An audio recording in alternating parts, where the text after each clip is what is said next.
അന്തരിച്ച കോട്ടയം ജില്ലാ secretary AV റസലിന്റെ സംസ്കാരം ഞായറാഴ്ച ചങ്ങനാശ്ശേരി തെങ്ങണിയിൽ നടക്കും.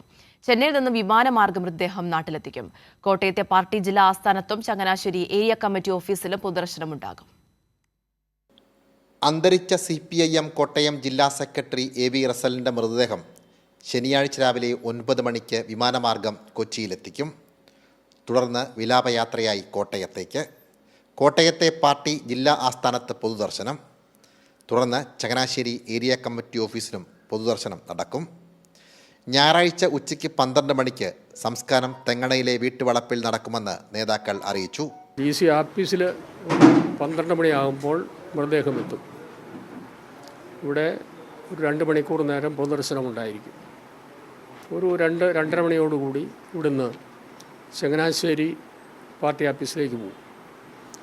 റസൽ വളരെ ദീർഘകാലം പ്രവർത്തിച്ച ചങ്ങനാശ്ശേരി പാർട്ടി ഓഫീസിൽ ഒരു 4:30-5 മണി വരെ പൊതുദർശനം ഉണ്ടായിരിക്കും. അതിനുശേഷം അദ്ദേഹത്തിൻ്റെ അടുത്ത് തന്നെയാണ് അദ്ദേഹത്തിൻ്റെ വീട്, തെങ്ങണായിലാണ്. വീട്ടിലേക്ക് ഒരു 4:30-5 മണി ആകുമ്പോഴത്തേക്ക് പോകും. പിറ്റേ ദിവസം ഉച്ചയ്ക്ക് 12 മണിക്കാണ് സംസ്കാരം നിശ്ചയിച്ചിരിക്കുന്നത്. മരണവിവരമറിഞ്ഞ് മന്ത്രി VN വാസവൻ ചെന്നൈയിലേക്ക് തിരിച്ചു. ജോസ് കെ മാണിയും ചെന്നൈയിലെത്തിയിട്ടുണ്ട്. കക്ഷി രാഷ്ട്രീയത്തിനതീതമായി നിരവധി നേതാക്കളാണ് പാർട്ടി ജില്ലാ ഓഫീസിലെത്തിയത്. സാംജിത് ആർപ്പൂക്കരയ്ക്കൊപ്പം സനോജ് സുരേന്ദ്രൻ, കൈരളി ന്യൂസ്, കോട്ടയം.